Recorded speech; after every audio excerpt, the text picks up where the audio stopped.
Greetings and salutations, friends, and welcome back to the Siege of Vraks, and more specifically, the Underground War. The previous attempt to break in and capture Armory 5546 beneath the surface had ended in a defeat. But Marshal Kagoris was not yet quite done with his engineers. A new offensive would be launched in Sector 5744. But this time, the objective would not be the seizing of an underground armory. This time, the objective would be the annihilation of the enemy's front line. And not just any line. The goal for this operation was the curtain walls of the citadel itself.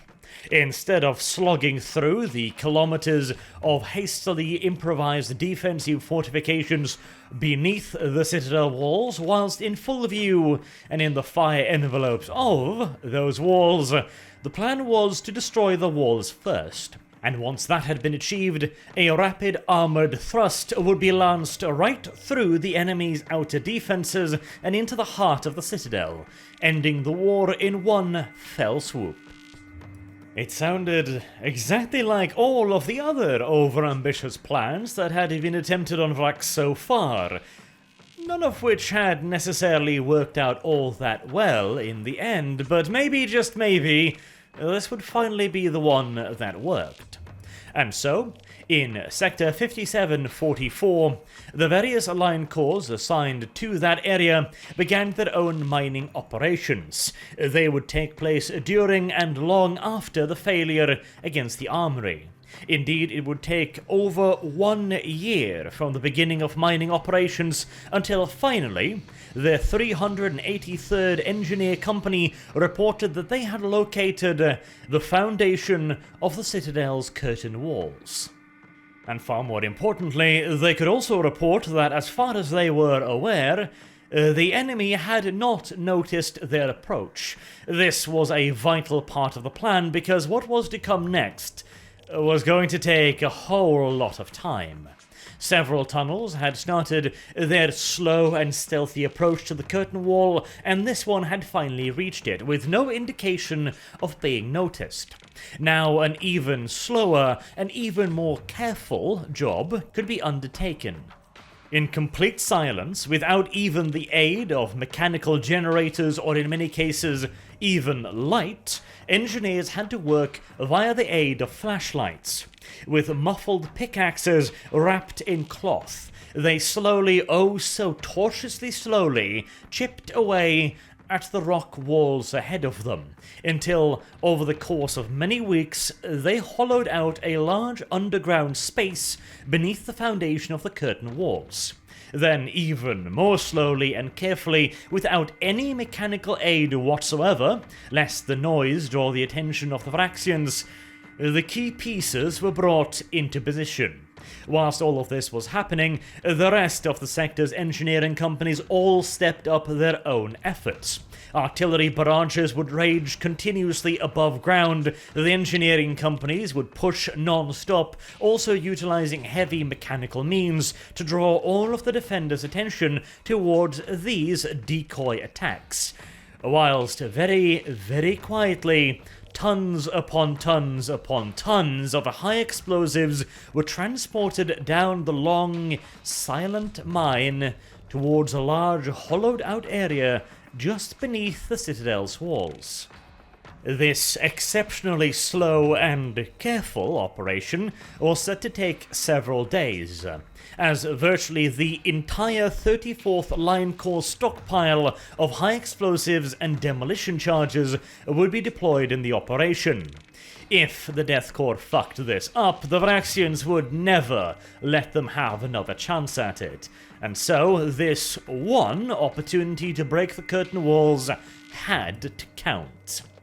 Imagine for a second an entire army's supply of high explosive demolition charges. The virtually entire supply of several 100,000 fighting men's worth of high explosives. We are talking tons upon tons upon tons, all very carefully, very slowly, and very quietly carried by hand down a kilometre-long tunnel by hundreds, if not thousands, of engineers, and then deposited in one huge mountain of high explosives right beneath the curtain walls. And with that mountain of munitions in mind, I am sure it will come as no surprise to you that this would be the single largest man-made explosion to be detonated in Vraks' history. Nothing previously could even compare to this thing. Not the massive mining charges used to open up the underground armories in the first place. Not the Titan's massive main guns, and certainly not the heavy artillery batteries of the Death Korps of Krieg. This was a single charge designed to bring down curtain walls that were themselves designed to withstand Titan-level weaponry for weeks, if not possibly for months. It would be one hell of an explosion, and the only reason why atomics were not involved was because there was a fear that the Vraksians may be able to detect the radiation used. And so the Death Korps would have to limit their operations to good old-fashioned high explosives. But it was hoped, and not unreasonably so, that on 71-48-26 Millennia 41, as the various commanders of the 34th Line Corps stood ready and shielded in their reinforced bunkers, that quantity would do the job of quality. Finally, the detonation order was given, and a monstrously vast explosion visible from orbit rocked the enemy's curtain walls, and led to the collapse of a lengthy section of wall. Simultaneously with the order to detonate also came the order to begin a box barrage of the enemy's positions. This would not target the walls themselves, but rather positions behind the curtain walls, to attempt to stop the enemy to rush reinforcements to the breach.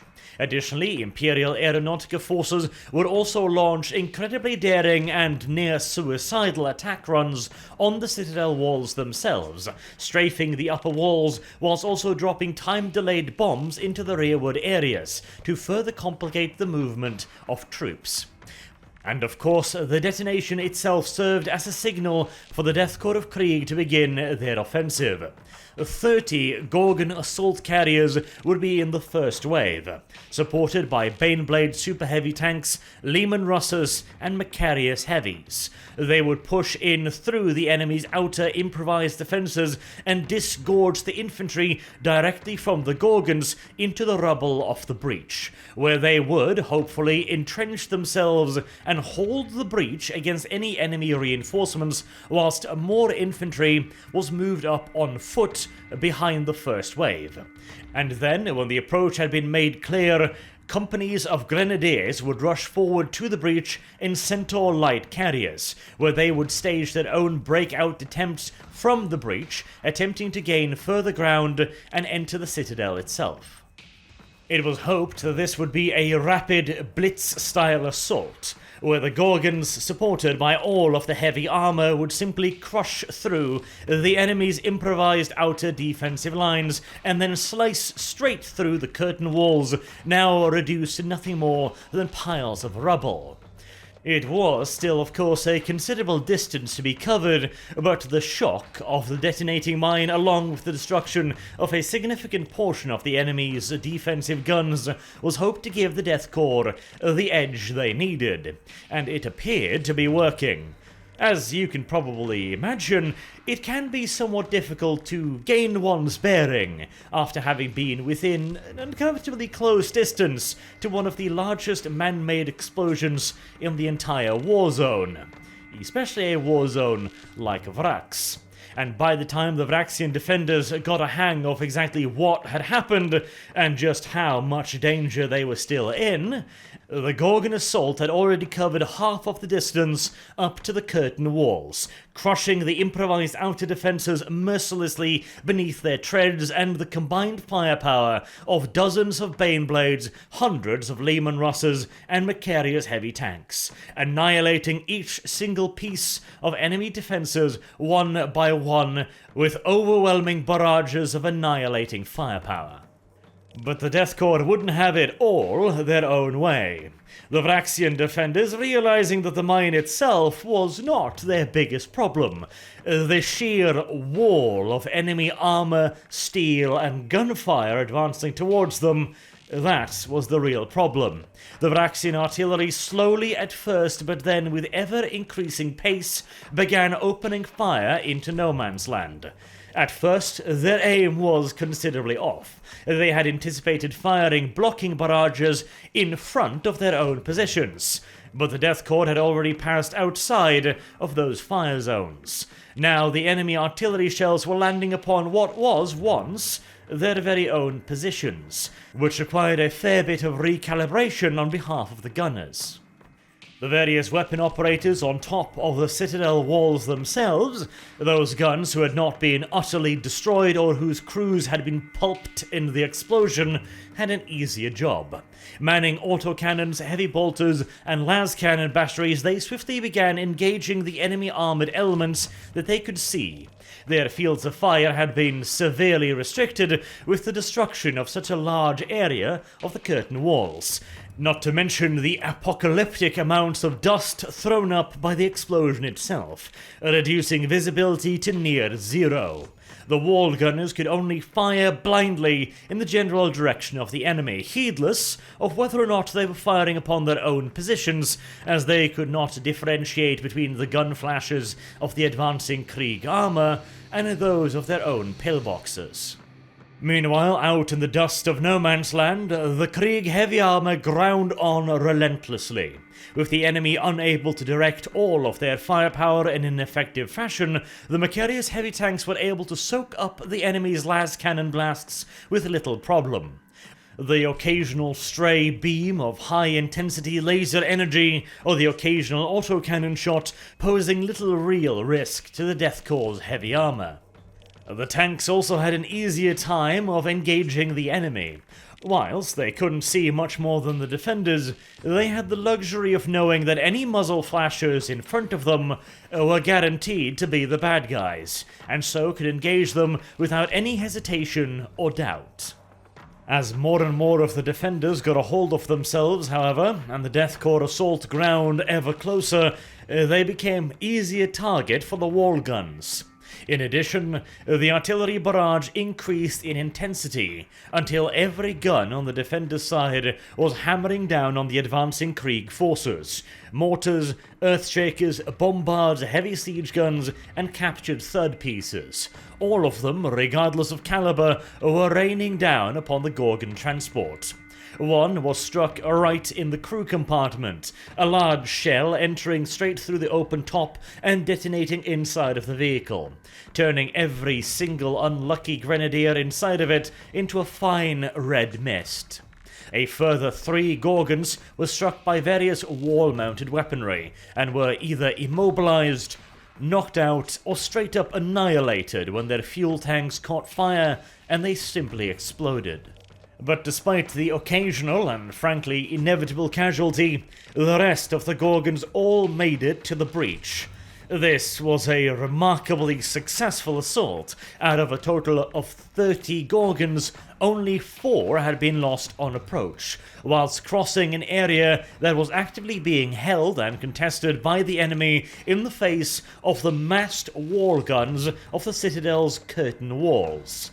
Such a small percentage of losses was nothing short of a miracle.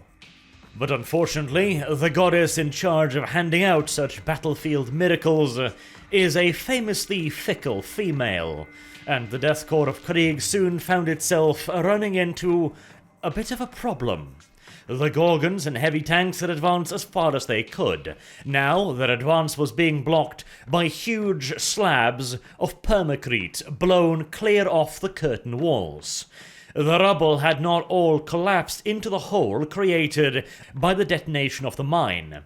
Instead, huge slabs had been scattered around the battlefield, and whilst they were providing cover and concealment, they also prevented the heavy vehicles from getting any closer.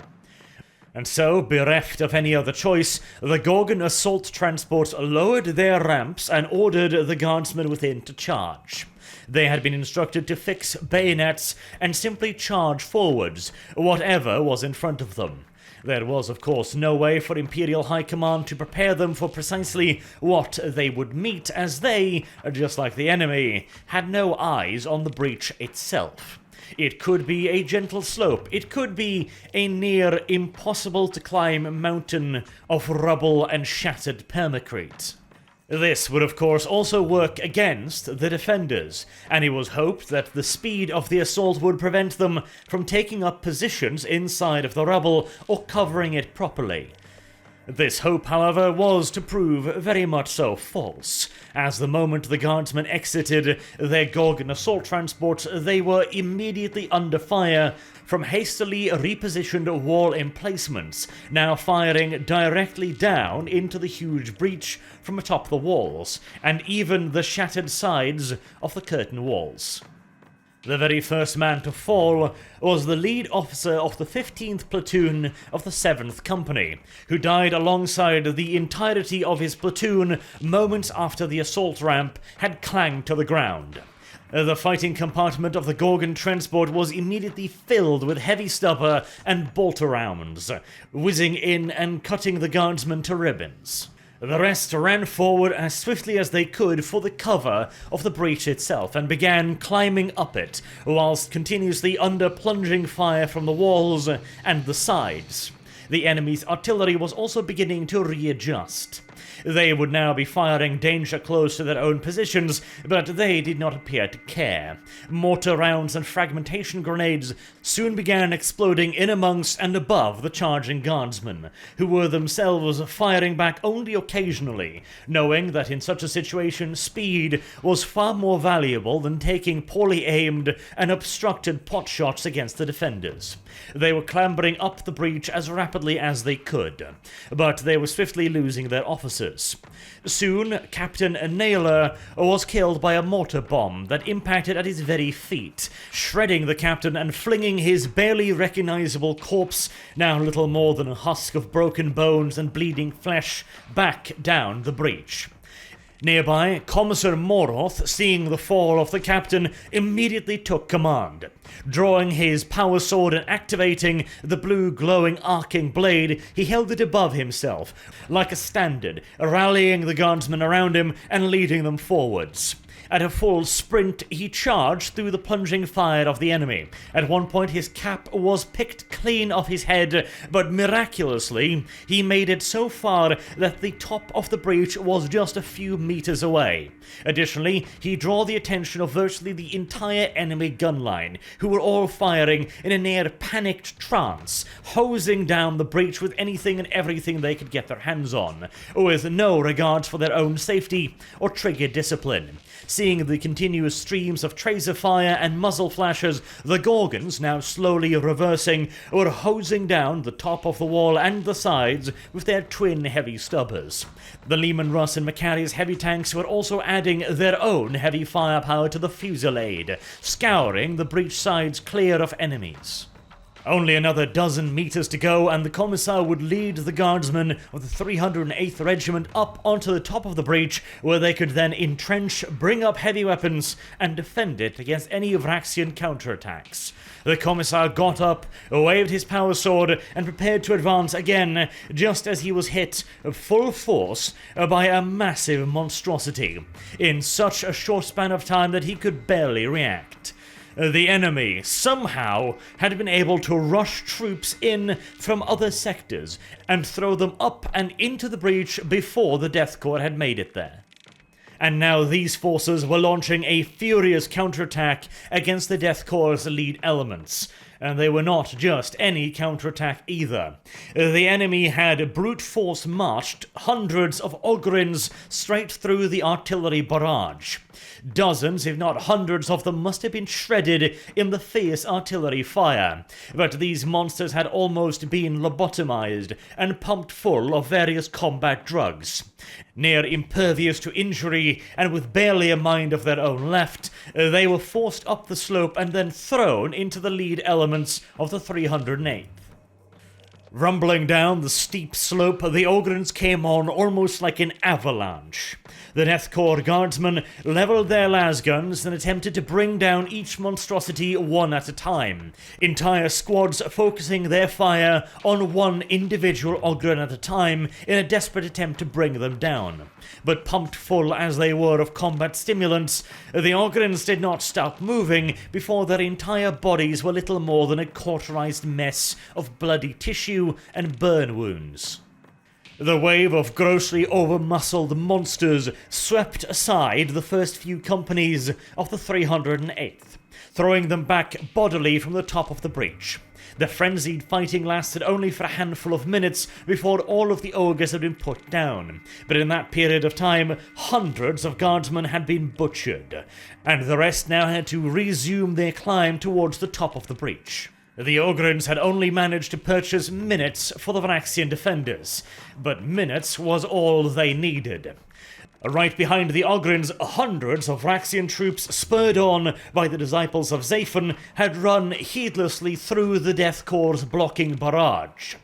Forced to run forwards by the sure promise that were they to stop, the disciples would show them no mercy, and so presented only with the choice between certain death at the hands of the disciples or merely probable death rushing through the Death Korps' artillery barrage, the Vraksians ran on, and now they had reached the top of the breach, where they immediately began placing their own heavy weapons, stubbers, bolters, autocannons, and las cannons, with which they began firing heedlessly down the slope into the advancing Death Korps guardsmen. Now they were being fired at from the fronts, from the sides, and above. The advance very quickly ground to a complete halt. The Death Korps tanks, with their fields of view obstructed, although they attempted to support their comrades, could not do so effectively. At best they could provide suppressing fire against an enemy in a well-concealed and covered position. And what's even worse was that the tanks were about to have problems of their very own. Being subjected to the enemy's artillery bombardment was not an overly large problem for the armoured behemoths of the Death Korps. However, the dust blown up from the explosion had started to settle, and very soon the tanks themselves would be fully exposed to the enemy's wall guns. All they could do now was hope that they had gotten beneath the elevation of most of the enemy's weaponry, and then attempt to identify and destroy any remaining gun nests before they could inflict serious casualties upon the armoured spearhead. But this would take their attention away from providing cover for their comrades still trying to clamber up the breach. Seeing that the first wave had failed, Colonel Tolan, from his positions in the rearward lines, ordered in the second wave of infantry, and also that the grenadiers and their centaur carriers should join them. They would rush first across the land, attempting to make use of what cover remained of the dust kicked up from the explosion, whilst the infantry would make their way forward a little bit more slowly, whilst engaging, knocking out or occupying any remaining resistance nests in no man's land that the armoured spearheads had simply bypassed. The second attempt was made, spearheaded by the more heavily armed and armoured grenadier contingents. The mad dash towards the top had clearly failed. The grenadiers would be picking their way forward more slowly, guiding in fire from their supporting heavy armoured elements and also engaging any gun nests identified with their hell guns, along with additional supplies of fragmentation and crack grenades. Slowly but surely, they began picking their way up the slope, their high-powered hell guns engaging the enemy from long range but still with devastating effect. They were able to blow past improvised sandbag emplacements and snipe out heavy weapons. With a hell gun, it was no longer necessary to kill the gunner. A square hit on the weapon itself would render it inoperable. As they advanced, they also relieved the forward guard elements and ordered them further down the slope, where they would reorganize themselves and wait for the second wave of infantry. Once that arrived, a final attempt during the day would be made to reach the top. In the face of scything firepower, the Grenadiers had picked their way almost to the top once again, and the Death Korps guardsmen behind them now began charging once more up the slope, supported by what was left of the armoured elements, many of which had had to retreat due to damages or seek defensive positions from which they could fire without receiving the full force of the wall guns. Rushing forwards, the guardsmen flowed around pockets of grenadiers providing covering fire, and rushed towards the top of the breach. They reached it just in time to receive the full force of yet another Vraksian counterattack. This time the enemy was throwing everything they had into it. Ogryns, disciples, and PDF and auxiliary troops rushing forward to meet the Death Korps of Krieg in a frenzied melee. Pickaxes, shovels, grenades, bayonets, rifles, everything was used at point-blank range, and several minutes of frenzied fighting continued, but the defenders had the advantage of the slope, and both sides were simply just pushing their own men forwards. But gravity was on the side of the Vraksian defenders, and a literal avalanche of humanity was barreling down upon the charging Death Korps. Slowly at first, but then, with mounting speed, the Death Korps was repulsed once again. In the waning light of the day, it was made clear that the breach would not be carried today. The Death Korps would begin retreating slowly back down the slope and then across no man's land, covered by their own artillery and smoke shells. The heavy armor would also begin rumbling backwards, providing cover and concealment to the retreating grenadiers and guardsmen. In the rearward command bunker, Colonel Tolan swore that he would lead the second attempt upon the breach personally, well aware of the fact that this had been their best chance of carrying it swiftly and relatively cleanly. The day's fighting had been amongst the bloodiest of any day on Vraks so far, with 2 entire companies having simply just disappeared from the 308th duty roster near the top of the breach. He also knew that the enemy would now be given time to reinforce, construct, and fortify their positions at the top of the breach, and so the next attempt would be considerably more difficult. There was no reason in making a swift rush upon the breach, as this would happen overnight. Instead, a second, larger-scale set-piece assault would be organized, with yet more heavy artillery and armored elements in support of the infantry clambering up the breach. But to see how that assault would work out, you'll have to wait until the next episode. Though, don't worry, I won't make you wait all too long for it. Until then, I have been Arch. Thank you all very much for watching, and I hope to see you all again soon. Until then, have a good day.